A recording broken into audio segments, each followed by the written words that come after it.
सहनाववतु सहनौ भुनक्तु सह वीर्यं करवावहै तेजस्विनावधीतमस्तु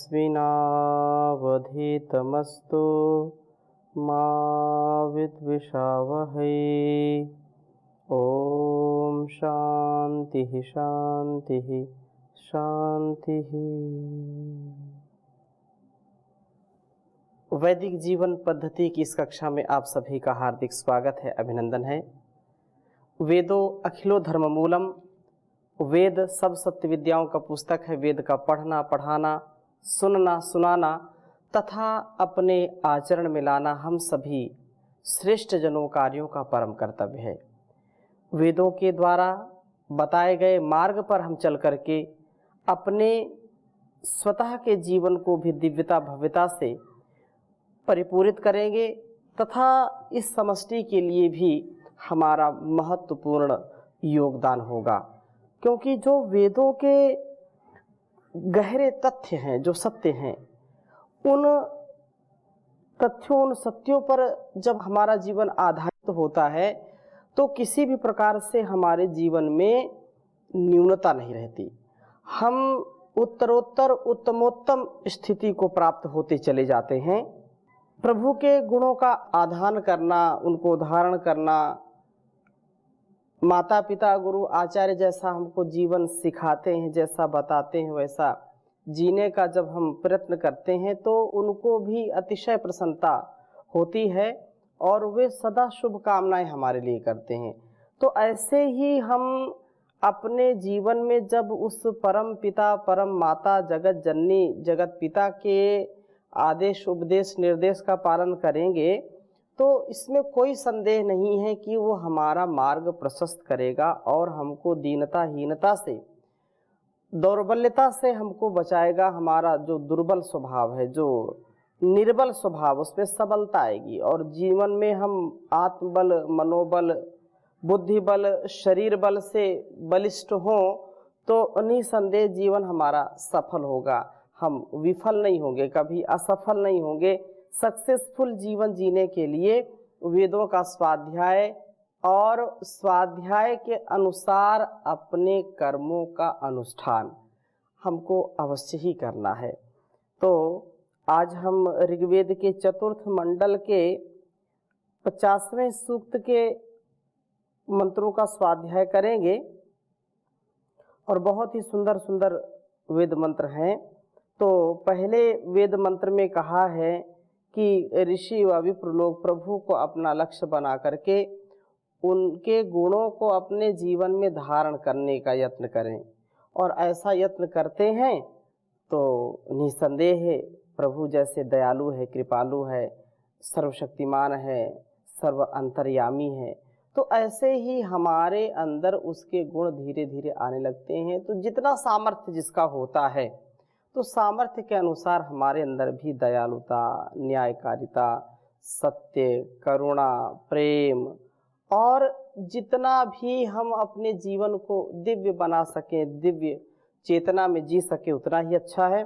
और उसके लिए हमको निरंतर आवश्यकता है स्वाध्याय की। स्वाध्याय परम आवश्यक स्वाध्याय जो सदग्रंथों का, वेद आदि शास्त्रों का, मोक्ष शास्त्रों का ध्यान करना, जप करना, प्राणायाम करना, संध्या करना, और यह स्वाध्याय जो पढ़ना और उसको जीवन में गढ़ना, ये स्वाध्याय कहलाता है। तो स्वाध्याय परम आवश्यक है।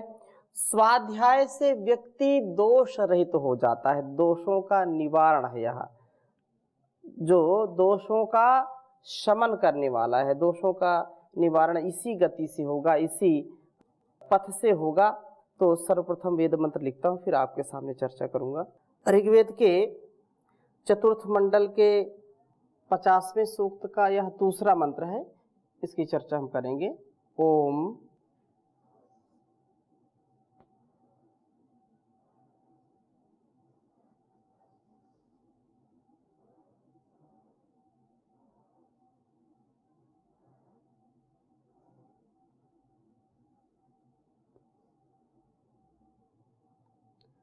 धुने तयः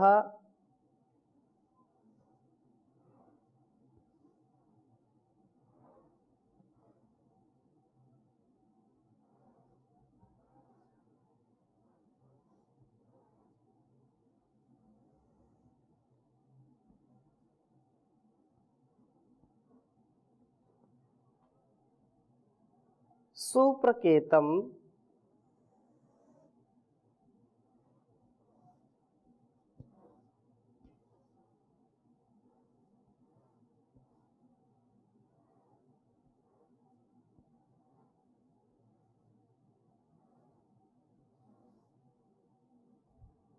मदंतो बृहस्पते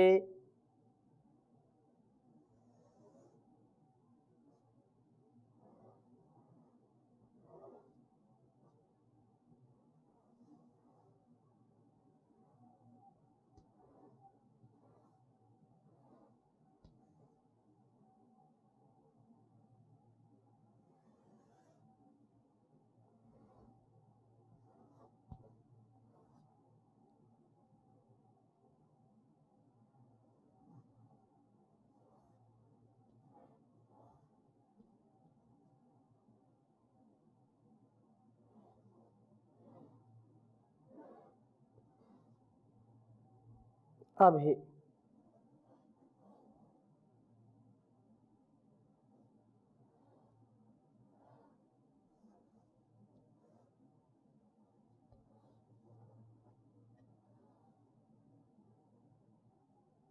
बृहस्पते अभि ये नस्ततस्रे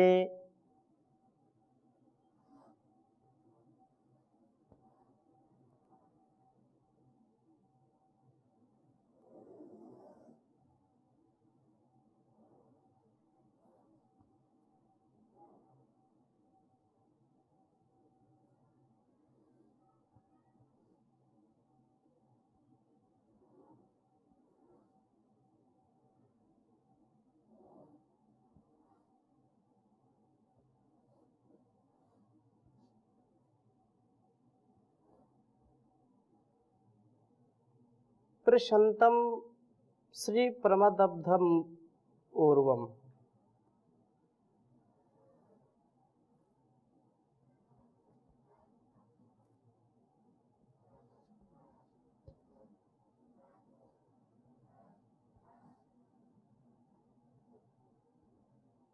श्री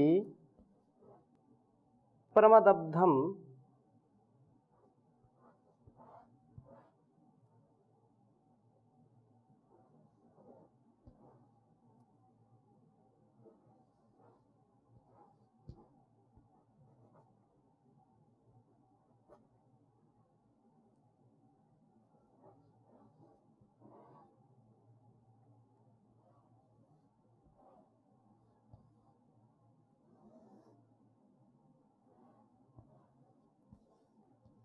ऊर्वम बृहस्पते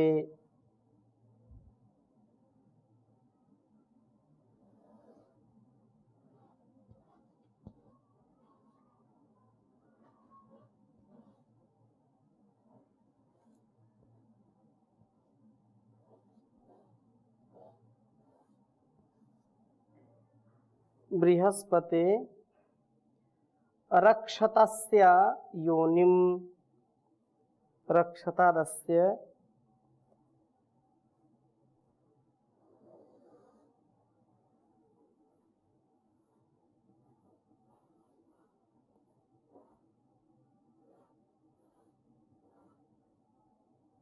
रक्षतादस्य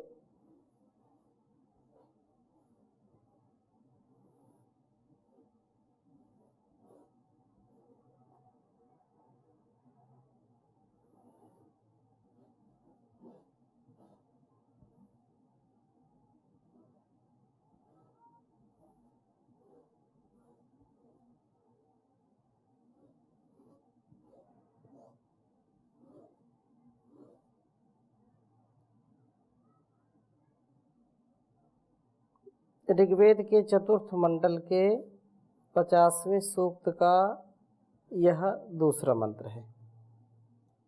ओम धुनीतयः सुप्रकेतं मदन्तो बृहस्पते अभि येन नस्ततस्रे प्रशन्तं से प्रमदब्धमूर्वं बृहस्पते रक्षतादस्य योनिम्। ओम धुनेतयः सुप्रकेतं मदन्तो बृहस्पते अभियेनस्ततस्रे वृषन्तं श्रीप्रमदब्धमूर्वं बृहस्पते रक्षतादस्य योनिम। प्रार्थना की है कि हे बृहस्पति, हे जान के स्वामिन प्रभो परमात्मा, यह जो नह हमारे में से धुने तयहा धुना इतिर्येषाम शत्रुओं को कंपित करने वाली गति वाले, जो शत्रुओं का समन करते हैं, उनका दमन करते हैं, उनको जो विनष्ट करते हैं, तो ऐसे शत्रुओं को कंपित करने वाली गति वाले सुप्रकेतम मदंतः उत्कृष्ट जान के साथ आनंद का अनुभव करते हुए, उत्कृष्ट ज्ञान, जितना जितना हमारा ज्ञान परिपक्व होगा उतना उतना हमारे जीवन में सुख, शांति और आनंद का आधान होगा। क्योंकि ज्ञान के स्तर पर व्यक्ति जब आरूढ़ होता है, ज्ञान का स्तर बढ़ता चला जाता है, उच्च होता चला जाता है, तो वह व्यक्ति विकट संकट में भी और छोटी छोटी बातों में भी विचलित नहीं होता है, उसका विचलन नहीं होता है। वह स्वतः ही अपने जीवन को और इस जगत को शुभ से भरने का प्रयास करता है। परंतु ज्ञान का स्तर यदि उच्च नहीं है तो व्यक्ति छोटी छोटी बातों में दुखी होता है, उसका कोई पल दुख के बिना रहता ही नहीं है। छोटी सी बात है, इसने ये कह दिया, उसने वो कह दिया, आज भोजन में नमक ज़्यादा था, आज भोजन में नमक कम था, आज मिर्ची ज़्यादा डाल दी, आज फल नहीं थे, आज ये नहीं। छोटी छोटी बातों पर उसका मन अशांत हो जाता है।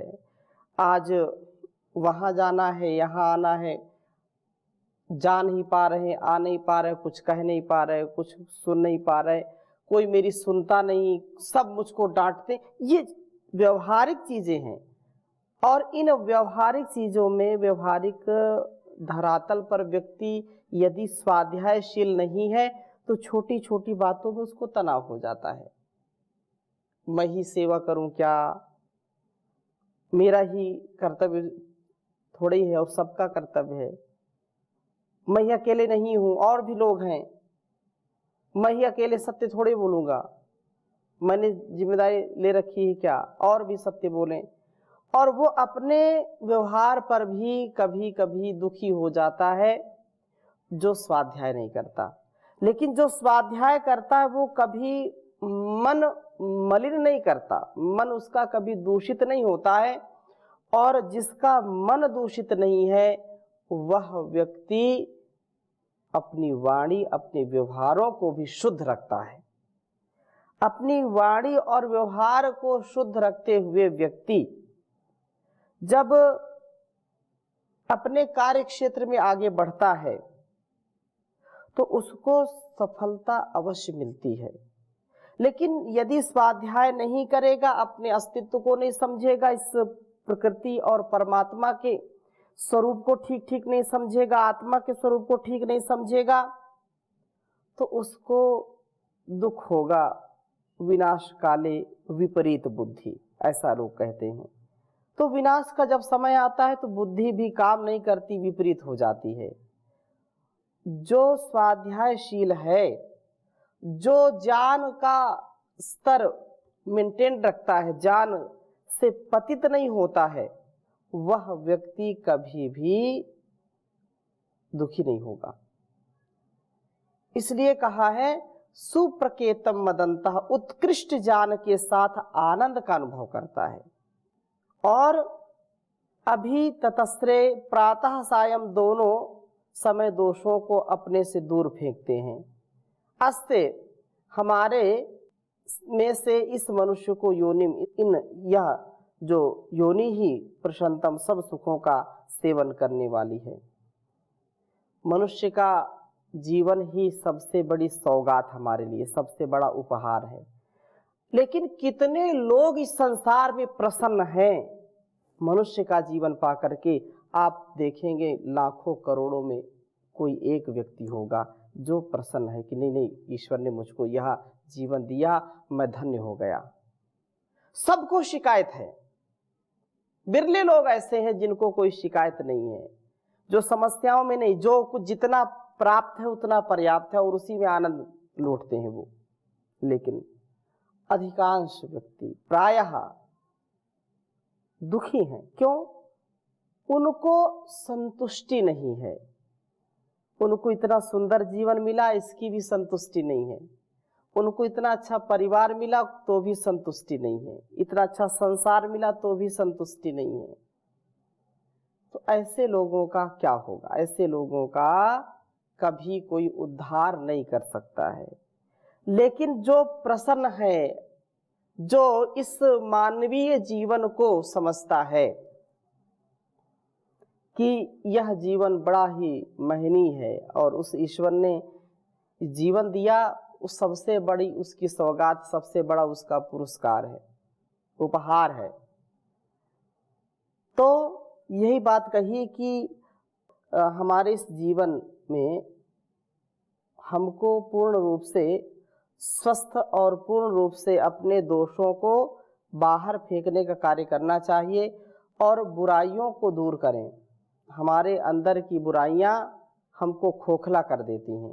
जैसे समाज में कोई बुराई हो गई तो समाज को खोखला कर देती है, ऐसे ही व्यक्ति में भी यदि कोई दोष है और उसको समय रहते ठीक नहीं करता है तो निसंदेह उसका अस्तित्व दयनीय हो जाता है।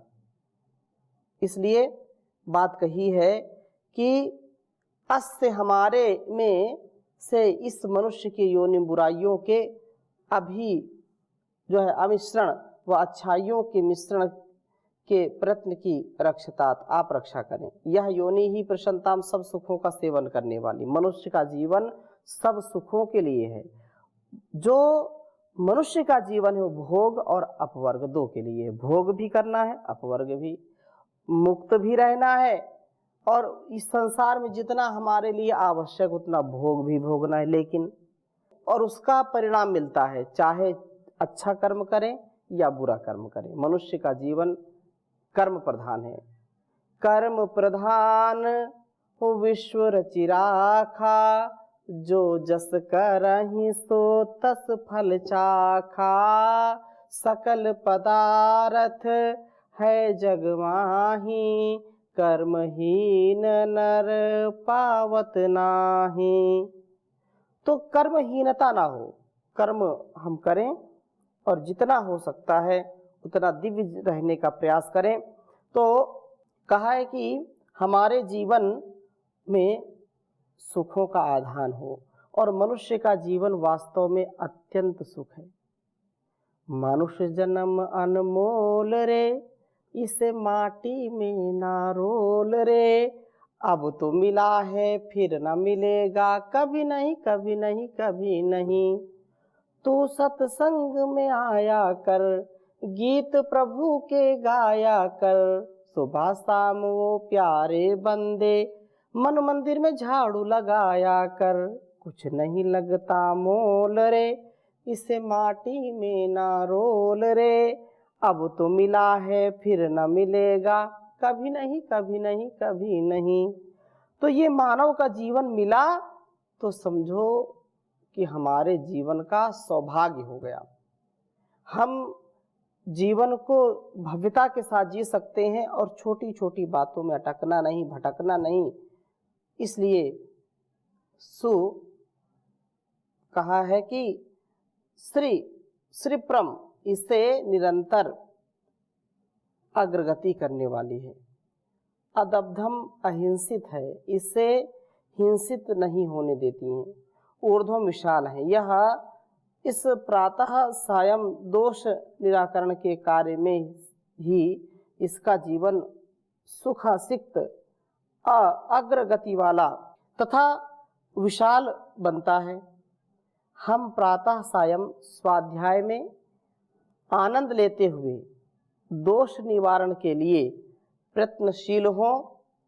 प्रभु कृपा करेंगे और हमारा यह कार्य हमारे लिए सुखपूर्वक, उन्नति कारक, अहिंसक व हमें विशाल बनाने वाला होगा। निसंदेह इसमें कोई संदेह नहीं है कि हम यदि अपने जीवन को स्वाध्याय के डोर में बांध करके रखते हैं तो स्वाध्याय हमको दुखी नहीं होने देता, हमको पतित नहीं होने देता। इतना आत्मिक सामर्थ्य और मानसिक सामर्थ्य हमारा बढ़ता है कि हम छोटी छोटी बातों पर ध्यान नहीं देते, दुखी नहीं होते। वेद और शास्त्रों में बहुत ही इसकी महिमा गाई है। जो स्वाध्याय वास्तव में करता है, चाहे उपनिषदों में हो, चाहे दर्शनों में हो, चाहे वेदों में या लौकिक साहित्य में भी स्वाध्याय का अत्यंत महत्व बताया है। इसलिए ये बात कही है कि यंति वा आप इत्यादित्य इति चंद्रमा यंति नक्षत्राणि यथा वा एता देवता ने युर्न कुर्युरेवं हैव तद अब्राह्मणो भवति यदहा स्वाध्यायं नाधीते तस्मात् स्वाध्यायो अध्येतव्यः। बहुत सुंदर बात कही है कि जब जल गतिशील है, सूर्य गति करता है, जल गति करता है, सूर्य भी गति करता है, चंद्रमा गति करता है, नक्षत्र गति करते हैं। जिस प्रकार से ये दिव्य गुण वाले जल, सूर्य आदि गति करते हुए सबको प्रकाश देते हैं और ये गति ना करें, अपना कार्य ना करें, तो उनका परिणाम अत्यंत दुखकारक होगा। अर्थात उसी प्रकार का होगा जैसे सूर्य उदित ना हो तो संसार कैसे चलेगा, चंद्रमा उदित ना हो तो औषधियों में रस कैसे आएगा। यदि ये सारी चीजें बंद हो जाएं तो जीवन नहीं चल सकता। ऐसे ही हमारे जीवन में जब तक क्रियाशीलता नहीं आएगी, स्वाध्याय नहीं आएगा, तो जीवन हमारा श्रेष्ठ नहीं होगा। तो ऐसा कार्य कभी न करें। उसी प्रकार का आचरण ब्राह्मण उस दिन करता है जिस दिन वह स्वाध्याय नहीं करता। बहुत बड़ी बात कही है। जिस दिन जो ज्ञान विज्ञान को चाहता है, जिसका उत्तरदायित्व है, जो ब्रह्मचारी है, जो अध्ययनरत है या जो उपदेष्टा है, ऐसा ही पाप लगता है उसको जैसे सूर्य उदय नहीं हुआ, जैसे चंद्रमा उदय नहीं हुआ। ऐसे ही जो एक दिन भी स्वाध्याय नहीं करता है, छोड़ देता है स्वाध्याय, तो एक दिन भी न किया हुआ स्वाध्याय अत्यंत हानिकारक है उस व्यक्ति के लिए, उसके गुणकर्म स्वभाव के लिए। स्वाध्याय परम आवश्यक है। तो स्वाध्याय करेंगे तो बुद्धि हमारी ठीक रहेगी, अच्छी प्रगति की ओर ले जाएगी, दुर्गति से बचेगी। तो आगे और चर्चा करेंगे, अभी यहीं पर विराम देते हैं। ओम शांति शांति शांति।